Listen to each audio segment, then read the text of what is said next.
Isaac, if you're in the crowd right now, start listening up because the story's coming at you. Aubrey, there was a time before you got to Isaac that he was looking for love. Every girl in our class, he saw a new girl and he was like, oh man, like, wow, that's the one. I'm gonna go get her. He found Spencer Sherman. She's left Bethesda at this point. He's found Emma, Gabby, people in this very crowd. But he's found you in the end. And that's really the important thing here, Aubrey. We're here to talk about love. We're here to talk about you and Isaac and how he's finally found his perfect match. Through years of trying, years and years of failing, he's found you, Aubrey. And that's what we're here to celebrate tonight. Everyone give Aubrey and Isaac a hand. She's Chase Andrews' Valentine, and all the girls had like this huge crush on him, and she's like boasting about it, and Emma's sitting there and she's like down in the dumps because she doesn't have a Valentine. And so Michaela and I scheme up this plan to go talk to Andre and tell him that Emma really wants to be his Valentine. But so we go over there, and Emma doesn't know we're doing this, and we're like talking to him. We're like, you should ask Emma to be your Valentine, and he's like, no, I don't want to do that. Girls are gross. And so this was before he was dating Sam. And then so we go back to Emma, and we're like, she's like, what did you guys just go do? And we're like, oh, we just told Andre that you guys wanted to be Valentines. And he was like, but he said yeah. He said, yeah. And Emma was like, oh my gosh, I have a Valentine. But I gave her false hope. So we're in 5th grade in Mrs. Biddle's class. And we're just like in the middle of, I don't know, probably like math class or science class or something like that. And then she goes off on like one of her little stories.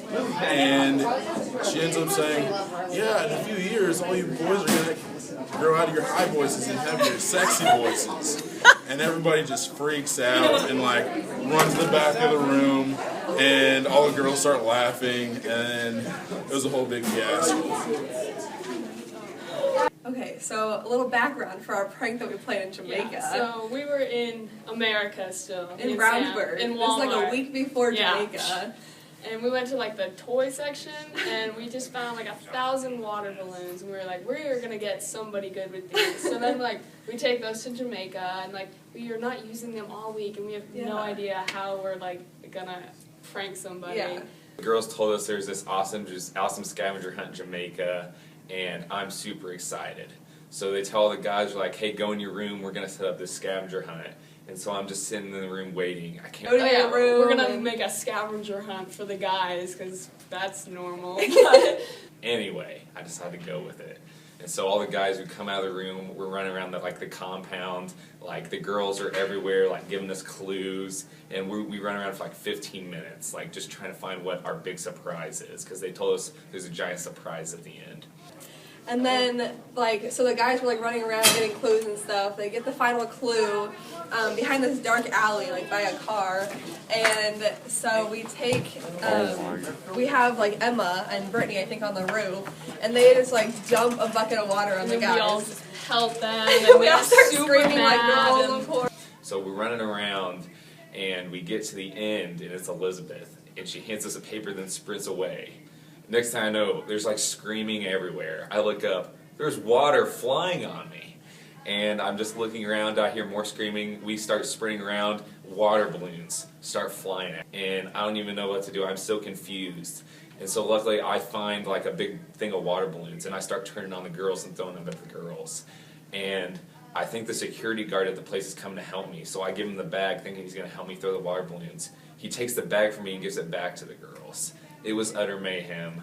In the end, we ended up hurting Elizabeth because we hit her in the face with a water balloon, so I do want to apologize to her. It was fun, though. It was a good time. But we got it good, so. Okay, so in 2nd grade, we were at recess, and we were playing Chinese tag. So Chinese tag is when if you get tagged by the person, you freeze, and to get unfrozen, somebody has to come underneath your legs, another player to unfreeze you.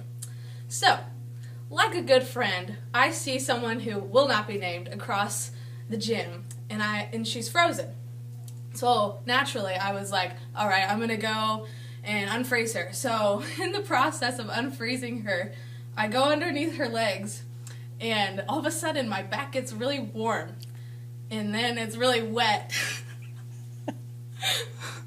I've never told this story before. Anyways, So this person had peed on me, and I had to go the whole day without a change of clothes. So this person and I are very good friends because I went a whole day with her pee on my back.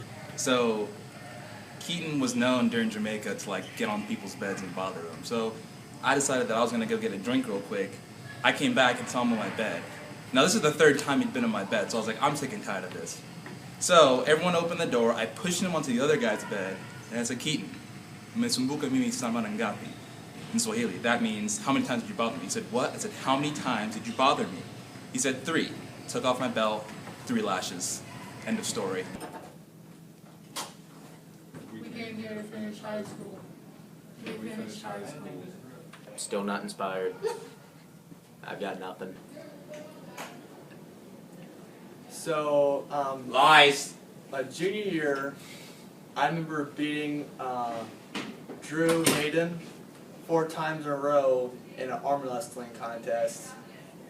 It was the weirdest thing I ever felt. It was like touching a baby's hand. It was like so easy to bend my wrists and I was just